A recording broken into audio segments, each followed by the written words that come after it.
আলাইকুম রহমতুল্লাহি ওয়া বারাকাতুহু।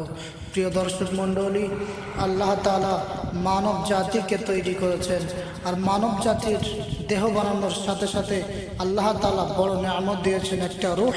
এই রূহ নামক যে নিয়ামত আল্লাহ তাআলা দিয়েছেন, বিশাল বড় পাওয়ার, বিশাল বড় শক্তি, যার শক্তির কোনো শেষ নেই।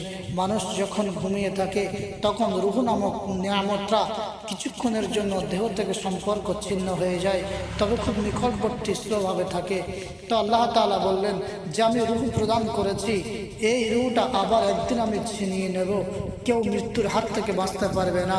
আল্লাহ তাআলা বললেন কুল্লু নাফসিন যায়কাতুল মাউত, প্রত্যেকটা জান, প্রত্যেকটা নফস, জানদার প্রাণীর জন্য আমি মৃত্যুর স্বাদ গ্রহণ করা অবধারিত করে দিয়েছি।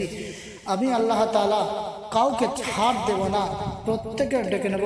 প্রিয় দর্শক মণ্ডলী, আল্লাহ তাআলা আমাদেরকে ডেকে নেবেন। তবে মানুষ মৃত্যুর আগে যে স্বপ্ন বারংবার বেশিতে বেশি দেখে, তার মধ্যে তিনটে ভাগে বিভক্ত করা হলো। তিন রকম আলামত যদি আপনি বুঝতে পারেন যে একই স্বপ্ন বারবার দেখছেন, প্রথম নাম্বার পয়েন্ট হলো যে আপনার মৃত বাবা মা, মৃত আত্মীয় স্বজন আপনাকে বারংবার এসে ডাকছে।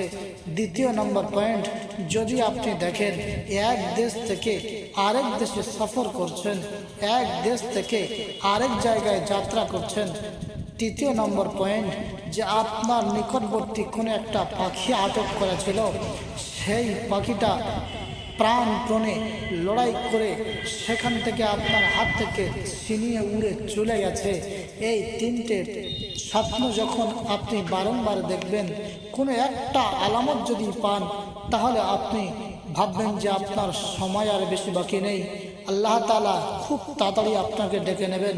সেজন্য করে প্রিয় দর্শক মণ্ডলী, আল্লাহ তাআলার কাছে বারংবার তওবা করা, বারংবার আল্লাহর কাছে ক্ষমা প্রার্থনা চাওয়া।